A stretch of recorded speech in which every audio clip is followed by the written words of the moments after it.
जी अस्सलाम वालेकुम। चलिए आज बच्चों हम एक्सरसाइज 7.2 करें भी 9th new math question number 10 जो कि बहुत ही इंपॉर्टेंट है। ठीक है, सेकंड ईयर में आपके पास ये चैप्टर 4 में से लिया गया। Convert slope intercept form to intercept and normal form.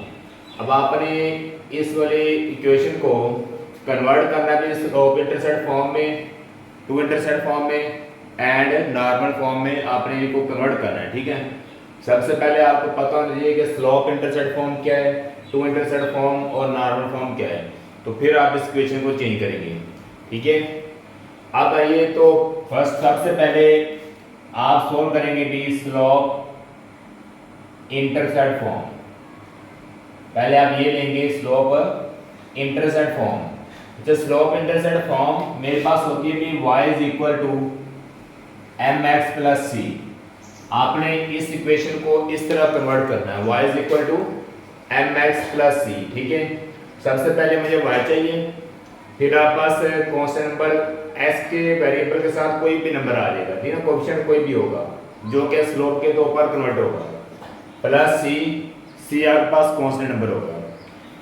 तो आप इक्वेशन लिखते हैं भी 2x minus 4y plus 11 equal to 0। तो मुझे y इधर चाहिए, बाकी दोनों नंबर को उधर ले लिया।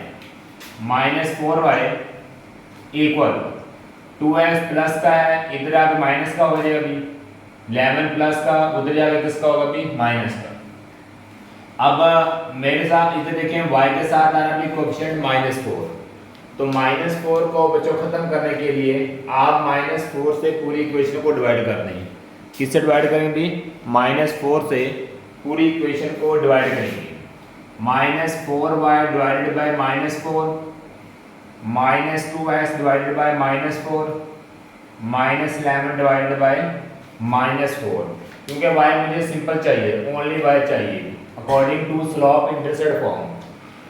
यहाँ से 4 से कट जाएगा, 2 1 2 2 2 4, माइनस माइनस से कट जाएगी। ठीक है, तो यहाँ पे भी माइनस माइनस से कट जाएगी, मेरे पास ओनली बचेगा y इक्वल, इधर बच्चों 2 1 2 2 2 4 किया है तो 1/2 बचेगा, साथ में क्या आ रहा है x, माइनस माइनस प्लस हो जाएगी, या फिर माइनस को कट करेंगे बाकी मेरे पास प्लस रह जाएगी। आप डेट कर लें, माइनस माइनस क्या होगी, प्लस 11/4। अगर आप इस इक्वेशन का कंपेयर करते हैं स्लोप इंटरसेप्ट फॉर्म से, तो मेरे पास y ठीक है कंपेयर हो रहा है, तो यहाँ पे mx है, मतलब कि मेरे पास जो स्लोप है वो 1/2 है, x वेरिएबल है ऐसे प्लस c कांस्टेंट बना गया। तो ये स्लोप इंटरसेप्ट फॉर्म आपने कन्वर्ट कर दिया। अब हम इसकी दूसरी इक्वेशन करते हैं भी टू इंटरसेप्ट फॉर्म। ठीक है, टू इंटरसेप्ट फॉर्म। अब आपने इस इक्वेशन को टू इंटरसेप्ट फॉर्म में कन्वर्ट करना है। ठीक है, वही इक्वेशन ये लिखेंगे, 2x minus 4y plus 11 equal 0। तो अब मेरे पास जो टू इंटरसेप्ट फॉर्म का फार्मूला है, to intercept form x over a plus y over b equal 1, ये मेरे पास टू इंटरसेप्ट फॉर्म का फार्मूला है। आपने इस इक्वेशन को इस टू इंटरसेप्ट फॉर्म में कन्वर्ट करना है। ठीक है, तो यहाँ पे 2x minus 4y plus 11, 2x minus 4y 11 plus का, जब आप उसको दूसरी तरफ शिफ्ट करेंगे किसका हो जाएगा बच्चों, माइनस का, साइन चेंज हो जाएगा। ठीक है, अब मुझे फार्मूले के मुताबिक मतलब टू इंटरसेप्ट फॉर्म के अकॉर्डिंग इक्वल के दूसरी तरफ 1 चाहिए, तो 11 को 1 में कन्वर्ट करने के लिए आप -11 पे डिवाइड करेंगे। किस पे डिवाइड करेंगे? -11 पे डिवाइड करेंगे। 2x -11 पे डिवाइड कर दें, -4y -11 पे डिवाइड करेंगे, -11 तो आपने -11 पे डिवाइड कर दिया। ठीक है, अब यहाँ पे मेरे पास आ रहा है 2 -11x minus minus plus 4/11y, ये दोनों 11 कट जाएंगे तो बाकी क्या बचेगा बच्चों, 1 बचेगा। तो इस टू इंटरसेप्ट फॉर्म में फार्मूले के अकॉर्डिंग यहाँ पे 1 आना चाहिए, ठीक है, 1 लाना है, कांस्टेंट नंबर जो भी होगा उस चीज से ही आपने डिवाइड करना है। अब मेरे पास टू इंटरसेप्ट फॉर्म में ऊपर x चाहिए, नीचे कांस्टेंट नंबर, ऊपर ओनली y होना चाहिए, नीचे कांस्टेंट नंबर। तो मैंने x को ऐसे लिख दिया, जब s के साथ 2 मल्टीप्लाई हो रहा है, जब इसको डिवाइड में कन्वर्ट करेंगे तो ये डिवाइजर के डिवाइड में आएगा, 11 के डिवाइड में लिखेंगे, दोबारा ओपन करेंगे 2 ऊपर जाकर मल्टीप्लाई हो जाएगा x के साथ, तो वो वाली स्टेटमेंट दोबारा वापस आ जाएगी। इसी तरह मैंने y को लिखा है 11, 4 को 11 के नीचे डिवाइड कर दें, ठीक है, इक्वल क्या आ रहा है बच्चों 1, इक्वल क्या आ रहा है अभी 1। तो ये मेरे पास x ओवर a है plus y over b equal 1। अगर मैं इस फार्मूले के साथ कंपेयर करता हूँ, मेरे पास x नीचे a मेरे पास आ गया minus 11 over 2 plus y b मेरे पास आ गया 11 ओवर 4 इक्वल 1। तो ये मेरे पास टू इंटरसेप्ट फॉर्म थे बच्चों। अब हम नॉर्मल फॉर्म करते हैं जो कि बहुत ही इंपॉर्टेंट है, थोड़ी टेक्निकल भी अच्छी तरह समझना नॉर्मल फॉर्म को बच्चों। नॉर्मल फॉर्म में मेरे पास फार्मूला है normal form x cos alpha plus y sine alpha equal p, x cos alpha plus y sine alpha equal क्या आ रहा है p। अब आप पहले वही इक्वेशन ले लें, again 2x minus 4y plus 11 equal 0। 11 को दूसरी तरफ लेंगे बच्चों, 2x माइनस 4y, 11 प्लस क्या है तो उधर जाके किस में चेंज होगा अभी माइनस में, किसमें आएगा अभी माइनस में चेंज हो जाएगा, ठीक है। अब इस माइनस को प्लस में कन्वर्ट करने के लिए आप माइनस से मल्टीप्लाई कर दें, ठीक है ना, 2x को माइनस से मल्टीप्लाई करेंगे, माइनस 4y को भी 11 से माइनस से मल्टीप्लाई करेंगे और माइनस 11 को भी माइनस से मल्टीप्लाई करेंगे। तो ये माइनस में चेंज हो जाएगी बच्चों, ये किस में चेंज आ जाएगी प्लस में, ये किस में हो जाएगी प्लस में, माइनस वाली प्लस में हो जाएगी, प्लस वाली माइनस में, ठीक है, क्योंकि मेरे पास इक्वल जो वैल्यू आएगी एज अ p प्लस है तो वो भी प्लस में चाहिए, इसलिए आप उसको प्लस में ही रखेंगे। अब आप यहाँ पे काम करें, मैग्नीट्यूड ले लें।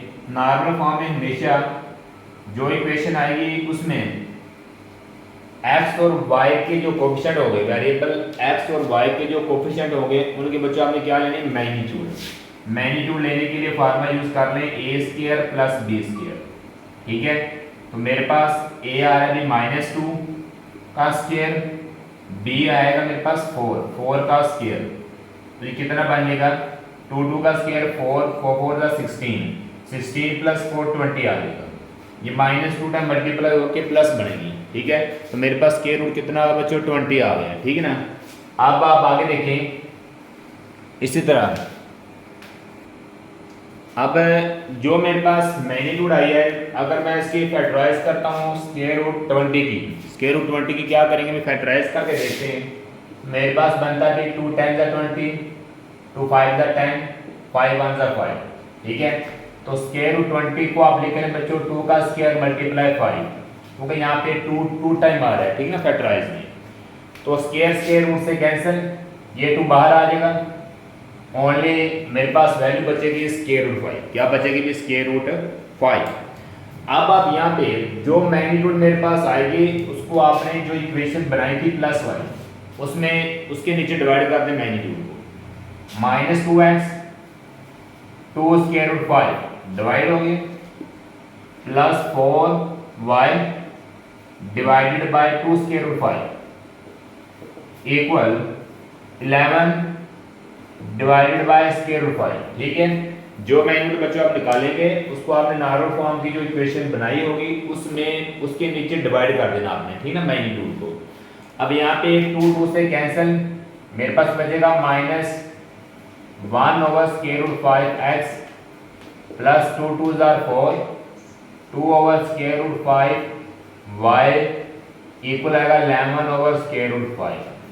अब बच्चों इसका आप कंपेयर करें नॉर्मल फॉर्म से, अगर मैं इस इक्वेशन का इस इक्वेशन वाले से कंपेयर करता हूँ तो मेरे पास x सेम है, तो cos अल्फा डिनोट कर रहा है -1 over square root 5, cos alpha equal -1 over square root 5 आ रहा है, ठीक ना। देखिए इधर तो यहाँ पे x वेरिएबल दोनों सेम है, कंपेयर करने से दोनों का बाकी मेरे पास cos अल्फा इक्वल आ जाएगा -1/√5। इसी तरह प्लस y से कंपेयर करेंगे तो कैंसिल हो जाएंगे, sin अल्फा इक्वल आएगा 2/√5, sin अल्फा इक्वल 2/√5। लास्ट पे मेरे पास p की वैल्यू जो लास्ट पे होगी इक्वल वाली वैल्यू 11/2√5, ये किसकी वैल्यू आएगी, p की, 11/2√5 p की आ गई। अब आपने यहाँ पे अल्फा की वैल्यू निकालेंगे, बच्चों क्या निकालने भी, अल्फा की वैल्यू निकालेंगे। फार्मूला यूज कर लें, tan अल्फा इक्वल होता भी sin alpha over cos alpha. sin और cos की वैल्यू पुट करेंगे, sin मेरे पास आ रहा है 2/√5 डिवाइडेड बाय cos अल्फा -1/√5। √5 से कैंसिल, तो tan अल्फा इक्वल मेरे पास आएगा अभी 2/-1। तो नीचे माइनस लिखने की जरूरत नहीं है 1, आप ओनली -2 लिख लें, क्योंकि 2 को डिवाइड करेंगे -1 पे तो -2 ही रहेगा बच्चों, ठीक है। तो ये मेरे पास tan अल्फा है, तो यहाँ पे अल्फा की वैल्यू निकालें, tan मल्टीप्लाई हो रहा है तो उधर किसमें चेंज हो जाएगा, माइनस में, tan इनवर्स -2 आ जाएगी। कितना है अभी, tan इनवर्स -2। अब आप यहाँ पे अल्फा tan इनवर्स लेंगे -2 में, tan इनवर्स लेंगे भी -2। अगर आप कैलकुलेटर पे शिफ्ट tan इनवर्स -2 लिखते हैं तो मेरे पास अल्फा की वैल्यू -63.43 आएगी, ठीक ना। अब यहाँ पे जो समझने वाली बात है बच्चों, अल्फा की वैल्यू मेरे पास आई है -63.43, तो इसको आप 180 में से क्या करेंगे, माइनस करेंगे। कैसे माइनस करेंगे, बताना चाहिए कि माइनस कैसे करेंगे। तो यहाँ पे अल्फा है मेरे पास, एक आप क्वाड्रेंट बनाएंगे छोटा सा, आपको पता चल जाएगा भी कैसे आपने 180 में से अल्फा की वैल्यू को माइनस करना है। तो यहाँ पे आपके पास 0 है, 90 है, 180, 270 और क्या अभी 360। तो अब आप यहाँ पे देखिए बच्चों, मेरे पास 2 इंटरसेप्ट फॉर्म में चले जाना आपने। किस फॉर्म में चले जाना भी, जो आपने 2 इंटरसेप्ट फॉर्म वैल्यू निकाली हुई है, x/-11/2 plus y/-4 equal 1, 2 intercept form में जिसमें आपको कन्वर्ट किया हुआ है। तो यहाँ पे देखिए आप, s के नीचे वैल्यू मेरे पास पॉजिटिव आ रही कि नेगेटिव आ रही, तो x नेगेटिव की तरफ जाएगा, इधर x नेगेटिव होता ना तो इधर आएंगे हम। इसी तरह y के नीचे मेरे पास वैल्यू आ रही है पॉजिटिव, तो y पॉजिटिव है, हम किस क्वाड्रेंट में चले गए अभी, ऊपर y पॉजिटिव होते हैं, नीचे y नेगेटिव होते हैं। तो ये किस क्वाड्रेंट में लाइज करेंगे हम, सेकंड क्वाड्रेंट में। सेकंड क्वाड्रेंट में आप लाइज करेंगे, ठीक ना, फर्स्ट में नहीं, सेकंड क्वाड्रेंट में आपने लाइज किया है अल्फा की वैल्यूज को, ठीक ना, क्योंकि यहाँ पे x की वैल्यू नेगेटिव है, यहाँ पे y पॉजिटिव है, तो आप दूसरे क्वाड्रेंट में चले गए हैं। जब आप दूसरे क्वाड्रेंट में जाएंगे तो अल्फा की वैल्यू को 180 में से आपने निकाल देना है, चाहे वो पॉजिटिव में आए चाहे वो नेगेटिव में आए, आपने इसको माइनस करना है 180 में। इसी तरह अगर आप थर्ड क्वाड्रेंट में लाइज करेंगे, कोई भी वैल्यू आ जाए, फिर आप उसको 270 में से माइनस करेंगे। अगर 4 क्वाड्रेंट में लाइज कर जाएंगे, 4 क्वाड्रेंट में तब लाइज करेंगे अगर s की वैल्यू पॉजिटिव हो, s के नीचे पॉजिटिव आए और y के नीचे नेगेटिव नंबर आ जाए, तब आप 4 क्वाड्रेंट में लाइज करेंगे।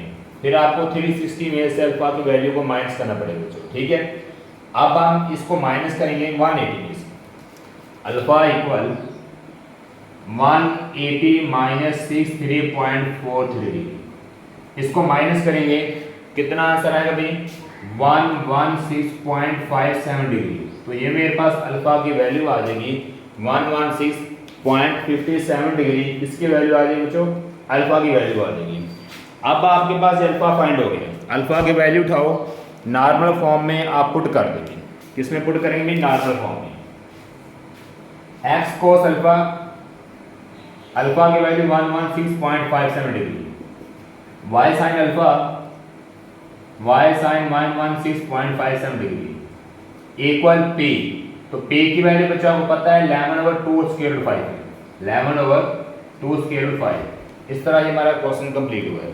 अब आप इसी का 10 का बी पार्ट करते हैं भी, उसमें भी आपने यही चीज़ें फाइंड करनी है।